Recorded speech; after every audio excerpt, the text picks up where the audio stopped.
వీక్షకులకు నా యొక్క వందనాలండి. నా జీవితంలో దేవుడు చేసినటువంటి మరొక 1 or 2 ఇన్సిడెంట్స్ టైం బట్టి మీతో పంచుకోదలుచుకున్నాను. ఇప్పుడు నా జీవితంలో జరిగినటువంటి విషయాన్ని చెప్తూ వస్తున్నాను. ఐ థింక్ ఇది 3వ వీడియో అనుకుంటాను. మేము ఒక స్కూలు స్టార్ట్ చేసాం. ఆ స్కూల్ పేరు స్కూల్ స్టార్ట్ చేసాం అనడం కన్నా నేను ఒక స్కూల్ని నిర్వహిస్తూ ఉన్నాను. ఆ స్కూల్ పేరు వచ్చి ప్రభు హై స్కూల్. 1994లో స్కూల్ కొరకు మేము ఒక బోర్ వేసాం అన్నమాట. బోర్వెల్ వేసాం. ఆ బోర్ వేసినప్పుడు టీపీఎం చర్చ్లో ఉన్నటువంటి పాస్టర్ భాగ్యరాజు గారు, సిస్టర్ జపమణమ్మ గారు, వాళ్ళిద్దరూ కూడా ఇంకా ఇతరత్ర సిస్టర్లు వచ్చి అక్కడ ప్రార్థన చేశారు. ప్రార్థన చేసిన తర్వాత బోర్ వర్క్ జరిగింది. బోరు 120 feet వెళ్ళిన తర్వాత ఇంకా బ్లాక్ స్టోన్ వచ్చేసింది అనమాట. అతను ఏం చేశాడంటే బోర్ వేసే అతను ఇంక ఇది వెళ్ళదు, ఇంక ఈ బోరు కష్టం వెళ్ళటము, బికాస్ ఆఫ్ దిస్ స్టోను. ఈ పైపులు దించుతారు కదా, పైప్కి మధ్య గ్యాప్ వచ్చేసింది. ఎంత అతను సెట్ చేయడానికి ప్రయత్నించినా సెట్ అవ్వలేదు. అందువల్ల ఏమవుతుందంటే ఆ గ్యాప్లో నుంచి మట్టి బోర్లోకి పడుతోంది.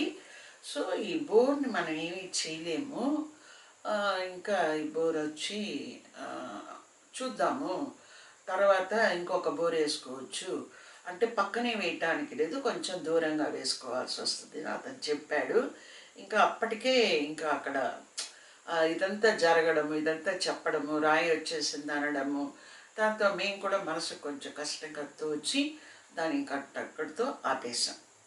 తర్వాత యూనివర్సిటీలో జియాలజీ డిపార్ట్మెంట్ నుంచి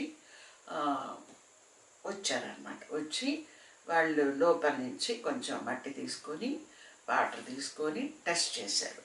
టెస్ట్ చేసి వాళ్ళు ఏం చెప్పారంటే ఇది ఇంకా పనికిరాదు ఈ బోరు, ఎందుకంటే అది పూడిపోతుంది. మీరు 120 వేశారు, 106కి వచ్చేసింది. అది 106కి వచ్చేసింది, ఇంకా పూడిపోతూ ఉంది, ఇంకేం అది పనికిరాదు, మీరు వేరే వేసుకోండి, ఇంకా అంతకంటే ఏం చేయలేము.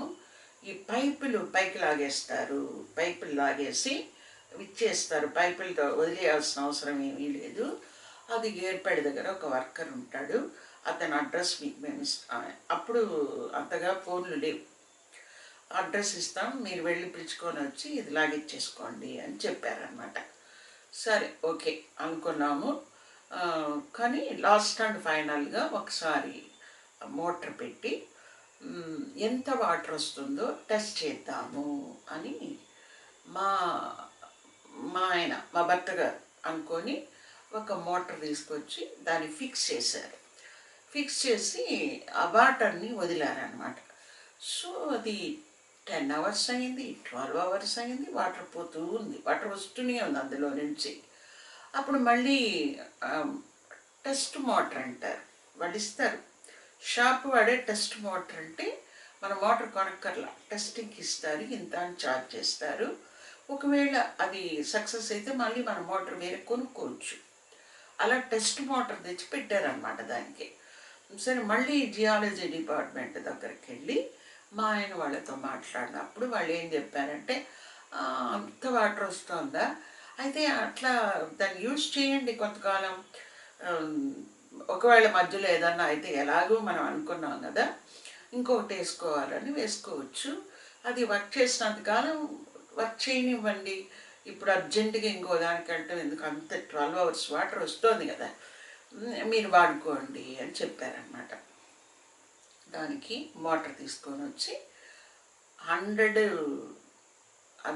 100 కటు ఇటుగా ఉందన్నమాట డెప్త్, తీసుకొని వచ్చి 1994లో మోటార్ ఫిక్స్ చేయడం దానికి జరిగింది. ఈరోజు 2024 94 నుంచి 2004, 14, 24, 30 ఏళ్ళు పైన అయింది. ఆ రోజు మోటార్ ఫిక్స్ చేసినటువంటి ఆ బోర్ని ఇప్పటికీ మేము వాడుతున్నాం. ఆ బోరు ఫెయిల్యూర్ బోరు అని చెప్పేసి జియాలజిస్టులు ఆ బోరు వేసిన అతను వెళ్ళిపోయినారు. మధ్యలో జరిగింది, నేను మిస్ అయ్యాను, అది చెప్తున్నాను. మా మా భర్త గారు నా దగ్గరకు వచ్చి, ఈ బోరు ఇప్పుడు చెప్పు, ఇది సక్సెస్ఫుల్ బోరా ఫెయిల్యూర్ బోరా చెప్పు అన్నారు నన్ను. నేనే అన్నానంటే, మేము ప్రార్థన చేసి దేవుణ్ణి చక్కగా నీరు పడే బోరిమ్మని మేము అడిగాం, కాబట్టి దేవుడు తప్పకుండా ఇస్తాడు. ఇది ఫెయిల్యూర్ బోర్ కాదు, ఇది సక్సెస్ అయిన బోరు అని నేను చెప్పాను. అప్పటికి కళ్ళ ముందర అది పనికిరాదని సర్టిఫై చేసిన జియాలజీ డిపార్ట్మెంట్ ఉంది. ఆ బోర్ వేసిన అతను అదే చెప్పాడు. అప్పటికి ఇంకా టెస్ట్ మోటార్ పెట్టలేదు. ఆ తర్వాతే టెస్ట్ మోటార్ పెట్టి దాన్ని చూడటం జరిగింది. మా ఆయన అన్నాడు, ఇట్లా ఉంటుంది మీరు మీ మాట అని నన్ను అన్నారన్నమాట. తర్వాత టెస్ట్ మోటార్ పెట్టడం, అది 12 hours రన్ అవటం, దానికి మళ్ళీ మోటార్ కొనుక్కొచ్చి పెట్టడం, అది 2024 వరకు, ఈ రోజు వరకు అది పనిచేస్తూ ఉండటం. దాన్ని నేను వచ్చి జీవజలం అంటుంటాను అన్నమాట. మామూలుగా చూడండి, దేవుడు చేసేటువంటి ఆయన కార్యాలు మనం చెప్పలేదు. కళ్ళ ముందర అది ఫెయిల్ అయిందని అందరూ చెప్పారు. జియాలజీ వాళ్ళు చెప్పారు, బోర్ వేసిన వాళ్ళు చెప్పారు, చూసిన వాళ్ళు చెప్పారు. అది పూడిపోతూ ఉండడం కళ్ళతో చూస్తూ ఉన్న మాకు అలా అనిపిస్తుంది. కానీ ప్రార్థన చేసిన తర్వాత ఫెయిల్ అవ్వడం ఏంటి? ఇది నా మనసు ఒప్పుకోదన్నమాట. ప్రార్థన చేసాం, అది ఎట్లా ఫెయిల్ అవుతుంది? మనసులోనే ఒక దృఢమైనటువంటి, అది నమ్మకం అనండి, ఇంకోటి అనండి, నా దేవుణ్ణి నేను అడిగినప్పుడు అది ఫెయిల్ అవుతుంది. దేవుణ్ణి చాప ఇవ్వమని అడిగితే పాలిస్తాడా? అట్లా అనుకునేదాన్ని అన్నమాట నేను. దేవుడు చేసే కార్యాలు ఎప్పుడూ కూడా చాలా గొప్పవిగా ఉంటాయి. కళ్ళ ముందర అన్ని డోర్లు పడిపోయినాయి, ఇంకస్సలు ఏ ద్వారమే లేదు నేను బయటపడటానికి అనుకున్నప్పుడు, ద్వారమే లేని చోట ద్వారాన్ని ఏర్పరుస్తాడు ఆయన. అది అట్లాంటివి చాలా చాలా నా జీవితంలో చాలా జరిగాయి. ఇంకా కొన్ని ఇంకొకసారి పంచుకుంటాను.